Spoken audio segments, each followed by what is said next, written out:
द'थि खेब ब्रैथि दख'रा मुंख्लं आरो रुंसारि जोहोलावजोफोरनि मुङाव गोसोखां जोलुर बादायलायनाया दिनै थुंगेफैबाय। क'क्राझार जिल्ला एबसुनि सिङाव थानाय ब्रैथि दख'रा एबसुनि बानजायनायाव तुरिबारि गामिनि गेवलां गेलेग्रा फोथाराव द'थि खेब ब्रैथि दख'रा मुंख्लं आरो रुंसारि जोहोलावजोफोरनि मुङाव गोसोखां जोलुर बादायलायनाया दिनै थुंगेबाय। दिनै जोबथा बादायलायनायखौ मिरु एबसुनि लोगो गेलेमु नेहाथारि मणिराम बरगयारि बिथाङा बेखेवनानै होयो। बिथांजों लोगोसे बे हाबाफारियाव जिल्ला आरो दख'रा एबसुनि माखासे मावथिफोर कसुगाव बियाबनि TCLCCनि बासिगिरि थमास नार्जारि आरो तुरिबारि ओनसोलनि गोबां सानसुमै बिथांमोनहा बे हाबाफारियाव बाहागो लाफैयो। मख'नो गोनांदि दिनैनि बे जोबथा बादायलायनाया खोला सेखादानि गामिनि बिथराइ क्लाब आरो सुलमारि गामिनि आलायारन क्लाबनि गेजेराव जानानै थाङो आरो बे बादायलायनायाव सेखादानि बिथराइ क्लाबा सुलमारि गामिनि आलायारन क्लाबखौ गरसे सोनानै देरहासार जानो हायो।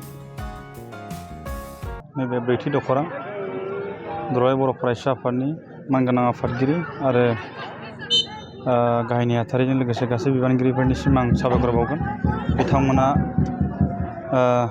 नैबे ब्रैथि दख'रानिनो जे बानजायनायाव द'थि खेब मुंख्लंफोरनि जे जोहोलावजोफोरनि मुङाव बिथांमोननि गोसोखांथियाव नैबे बादायलायनायाव खुंबाय थानो हादों आरो दिनै नैबे जोबथा बादायलायनाय बे हाबाफारियाव बाहागो लानानै आं जोबोद गोजोननाय मोन्दों आरो बे हाबाफारियानो दिनै फाइनाल बादायलायनाय हिसाबै सेखादानि गामि आरो भार्सेस जोंहा सलमारि गामि बिथांमोननि गेजेराव जादों। दा बिथांमोना खुब मोजाङै गेलेदों।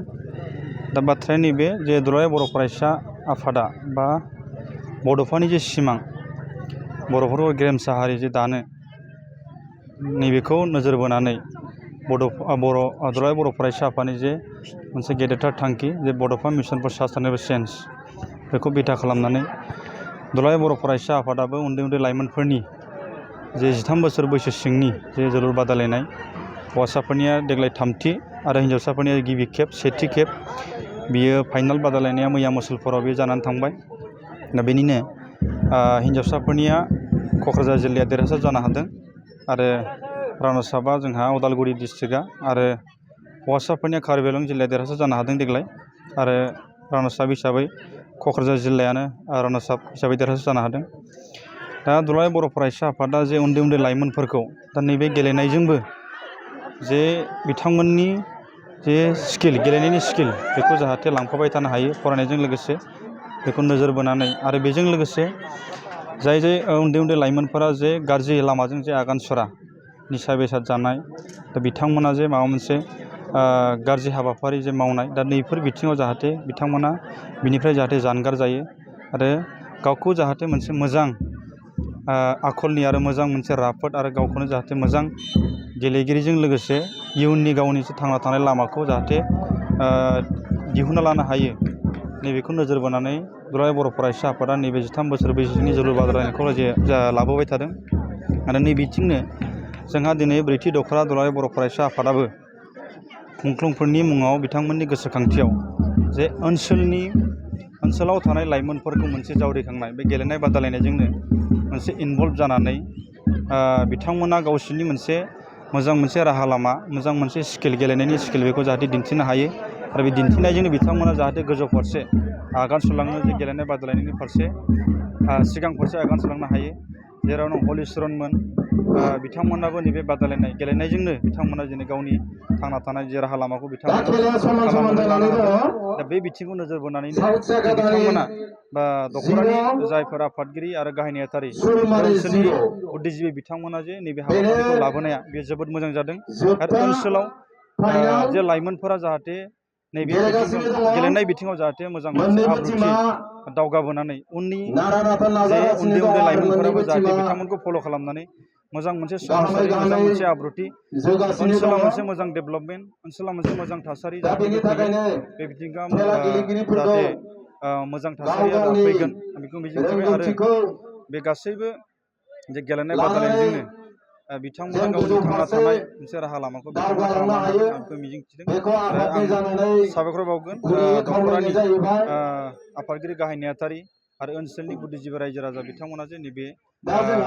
बादायलायनायखौ खुंबोदों आरो इयुनाव जाहाथे खुंलांबाय थानो हागोन बेखौ मिजिंथिबाय। ब्रैथि दख'रा दुलाराय बर' फरायसा आफादा 12 अक्ट'निफ्राय जानानै दिनै 20 अक्ट'आव जोंहा फाइनाल खेलाया दिनै जोबफैबाय।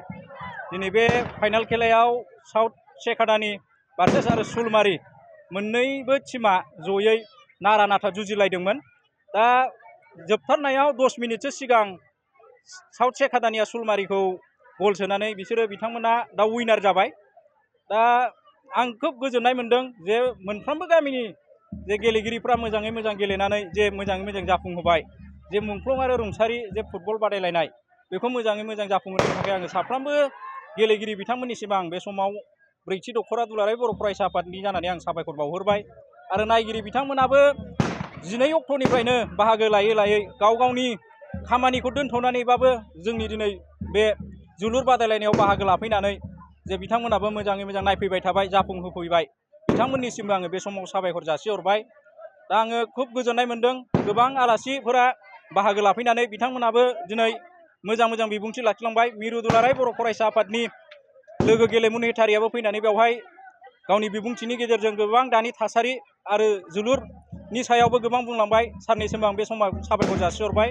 आरो क'क्राझार जिल्ला दुलाराय बर' फरायसा आफादनि फ्रायबो नुजाफैदों ना